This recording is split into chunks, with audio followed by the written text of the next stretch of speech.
तमाशा में ऐसा था कि एक क्लब सा बन गया था कि भाई तुम्हें नहीं समझ आएगी तमाशा।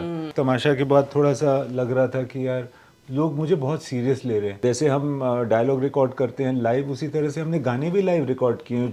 यंग बॉयज यार एंड गर्ल्स, 27 क्या उम्र होती है यार। सिद्धू बेचारा ही वाज 28 years old। बिल्कुल। रेडियो नशा। कम लोग होते हैं जिन्हें मौका मिलता है उन लोगों से मिलने का जिनके काम को वो एडमायर करते हैं। And let me tell you कि सेल्फीज वाले ज़माने में मैं इनकी ऑटोग्राफ वाली फ़ैन हूँ।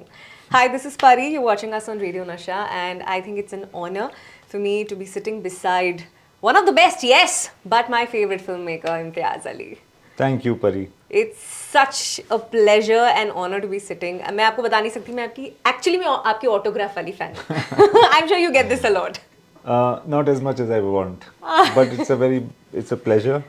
And also your name is Pari, and the actress in my film is called Pari. Yes. And also one of my a song that I really have not been able to express how much I like it is a song called Pari Hu Main. Very famous, but I've Yeah. never got to say that I like it a lot as well. It's wonderful क्योंकि radio पर लोग मुझे जानते हैं as परी हूँ मैं.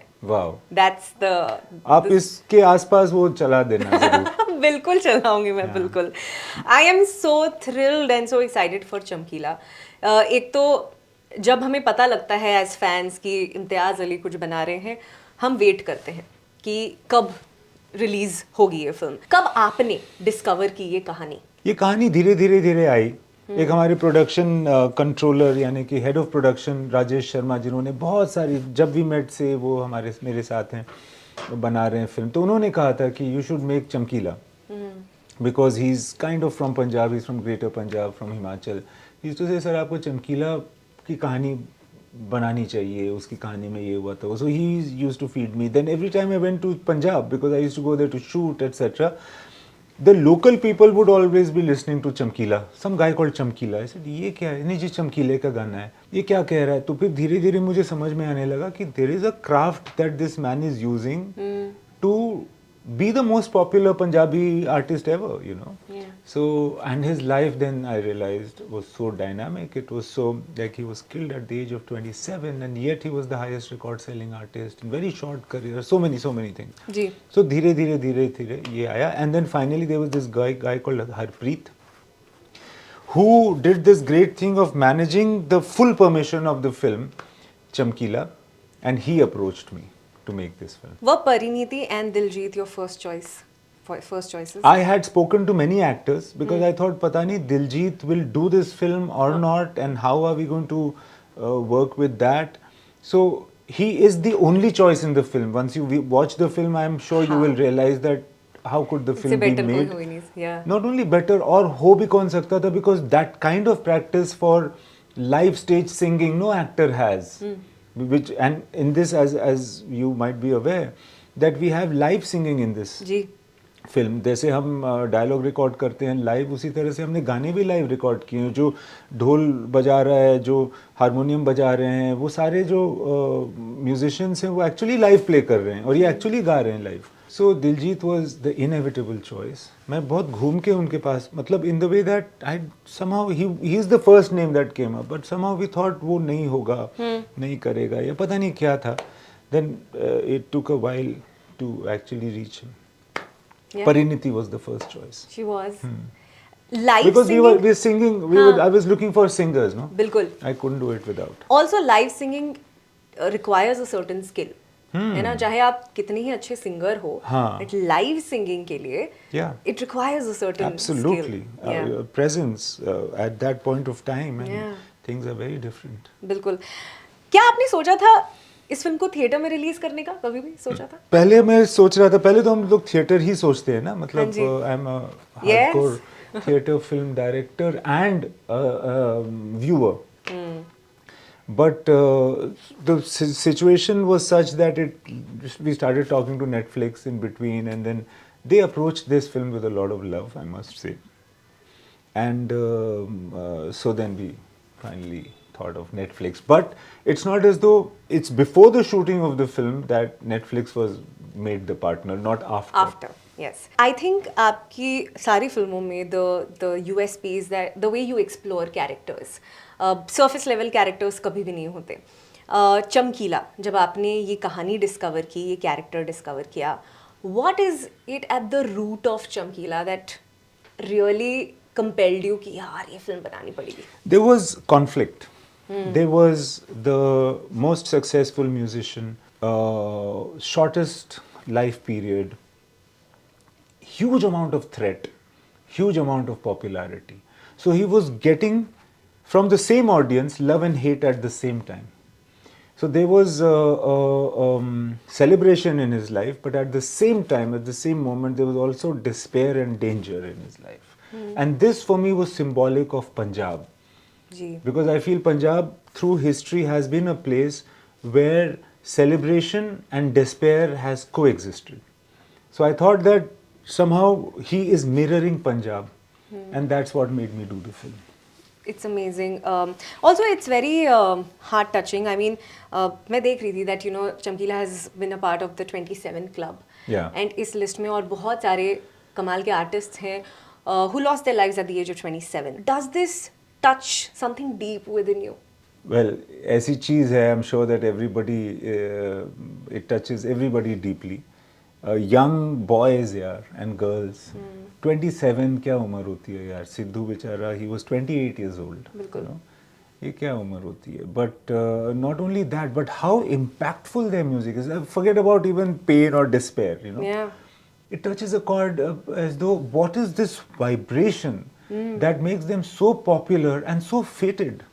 You know, Jim Morrison or Janis Joplin Jimi or Hendrix. Jimi Hendrix Ji. or Amy Winehouse. And Amy Winehouse, I was shooting in London long back and I used to listen only her. Like everywhere in London, there's only Amy Winehouse. Because she was that good. And also at 27. So yeah, it touches a chord. And there are many, many, many brilliant musicians that die young. Let's come to the music of चमकीला. इम्तियाज अली एक film बना रहे हैं और उसका music कमाल का ना हो, ऐसा हो ही नहीं सकता. No, it's like it's record. You know, आपकी कोई भी ऐसी फिल्म नहीं है जिसमें म्यूजिक कमाल का ना रहा हो. मैं सबसे पहले बात करना चाहूंगी इरशाद कामिल साहब की. जी. आपका long term association with him. I think कोई भी एक फिल्म नहीं है जिसमें उन्होंने काम नहीं किया है. That's true. Every film of yours has lyrics written by Irshad sir. So what is this collaboration? ये क्या आप लोग ने पहले से कॉन्ट्रैक्ट बना कर रखा है कि देख मेरी हर फिल्म में तू ही लिखेगा? एक्चुअली हमने क्या कॉन्ट्रैक्ट या अंडरस्टैंडिंग बना के रखी है ना कि अगर मुझे उनसे बेटर कोई म्यूजिक, कोई लिरिसिस्ट मिल जाएगा किसी भी फिल्म में ना, तो मुझे उसको ले लेना है. अगर मुझे उस जैसा भी मिलेगा, अब मैं ये नहीं कह रहा कि he is the best. It's also like who I can work with the best, you know. So मतलब I'm also not saying that he's the best. He's not the best. But the point is, एक comfort है और एक हमको ना एक true appreciation है एक तरह की lyrics का. देखिए मुझे ना poetry is very dear to me. Yes. Personally, right? And it was also dear to him personally. So आप ना कभी-कभी इस शहर में ढूंढते हैं उन लोगों को जिनसे आप वो शेर कह करके उसको और भी एंजॉय कर सके. बिल्कुल. या कोई भी लाइन हो पोइट्री की, अंग्रेजी भी हो, मगर किसी ऐसे बंदे से बात कर सके जिसको उसकी वैल्यू है. तो इरशाद को है और उसको पता है कि मुझे भी है, तो हम एक दूसरे से ऐसे भी बात करते हैं कि पता है यार मुझे ना ये किसी ने बताया कि मैं होश में हूँ तो तेरा हूँ. For instance I called him and I told him and he said अच्छा हो. So we have that common thing. So when we are dealing with a song, we also use it as an opportunity to enjoy poetry per se. And he comes up with so many lines. And I have by now this informality with which I can deal with him to say that, Irshad, this is wonderful, but I don't think it's your level, boss. Wow, you can say that to him? Yeah. And that's the last thing he wants to hear from me. But I do say it to him. Yeah. But also because I understand how good he can be. Yeah.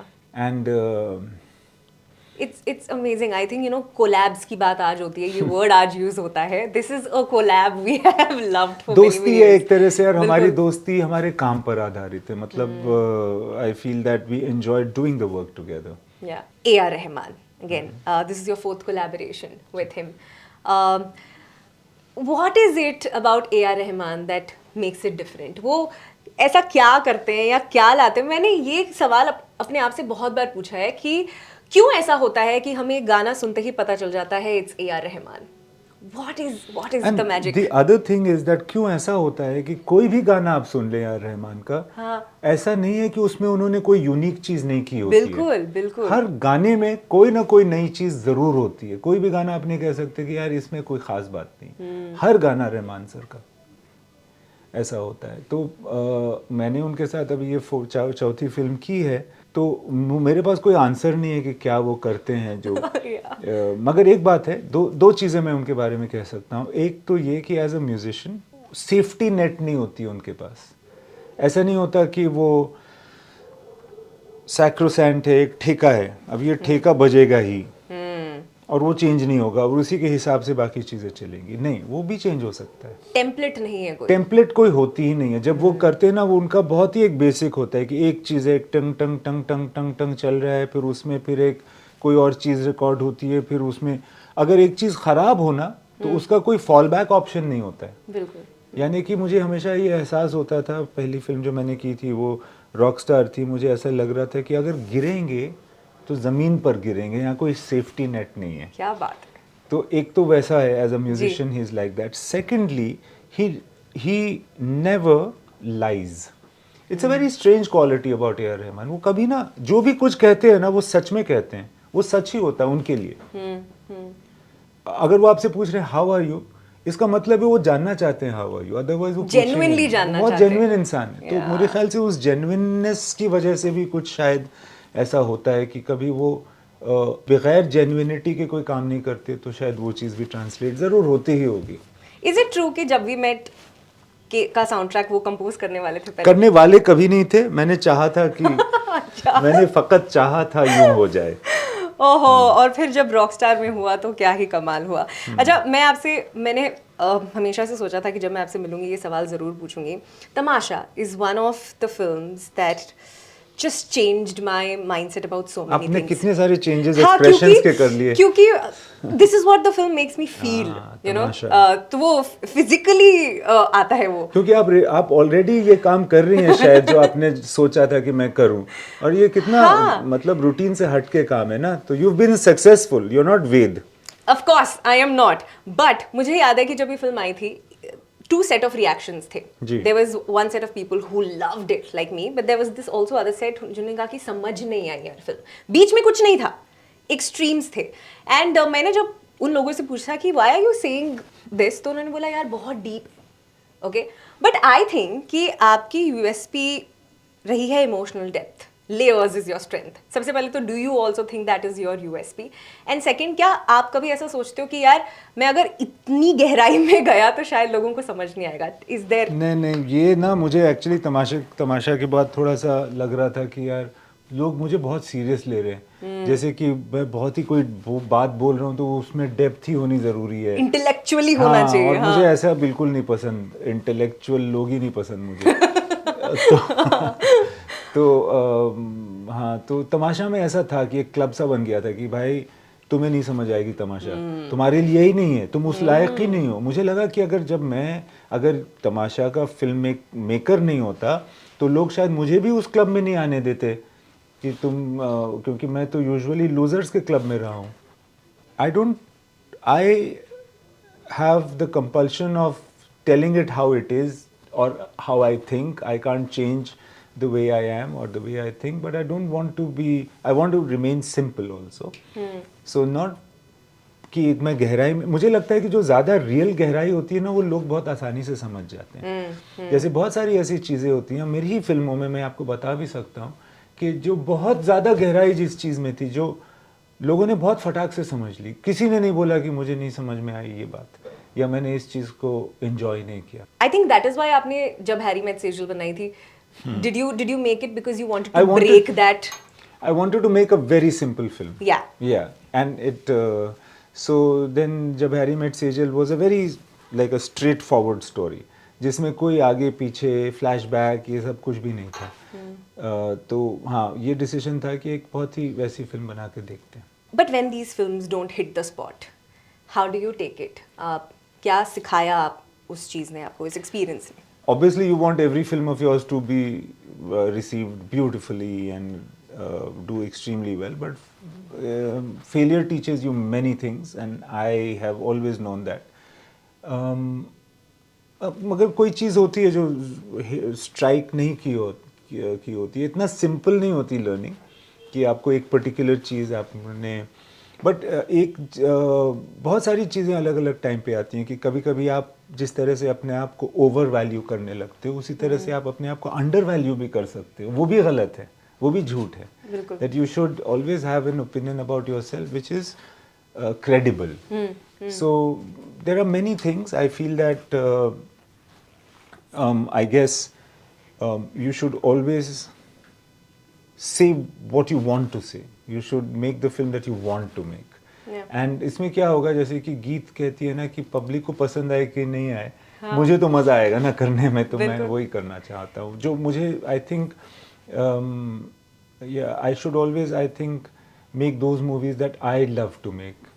And it's a very strong ground to hold, especially today, because as filmmakers कहीं ना कहीं वो consciousness आ गई है कि हम कितना बोल सकते हैं और क्या बोल सकते हैं, because people are quick to call out, right? And yes, so even then still holding this ground so firmly is amazing. It's No, brilliant. it saves you. Yeah. It saves you. Going towards what you love saves you.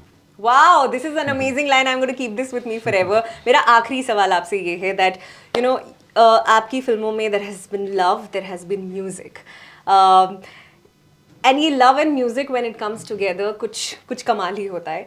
What is the kind of music that you have loved and you have grown up listening to? I've grown up listening to qawwalis and ghazals and very serious Hindustani classical music. I did not love this at that time. I hated it. I wanted to listen to Hindi film music, which was not like playing in my house a lot when I was a kid. And but now I love it. I love jazz also. I love heavy metal music also. I love music which has a yearning, which doesn't, I can't hold, like I can't understand it completely. आपकी फिल्मों में से आपका favourite गाना कौन सा है? Tough question. फिर से उड़ चला. Hi. It's, I think everybody did a nod here in the room. It's beautiful. I can't stress enough on the fact कि जो 15 मिनट मैंने आपसे बातें की है, it's been so special. I can't wait to watch Chamkila, because as I said, if there's anything that's coming from Imtiaz Ali, we have to watch it. I think आप वो एक ऐसे डायरेक्टर हो, एक ऐसे फिल्ममेकर हो जिनकी फिल्मों में साइलेंसेस भी खटकती नहीं है. Even silence doesn't bother you. So thank you so much. Thank you very much. for Thank these you. films, and thank you for being you. Wonderful. Radio Nasha.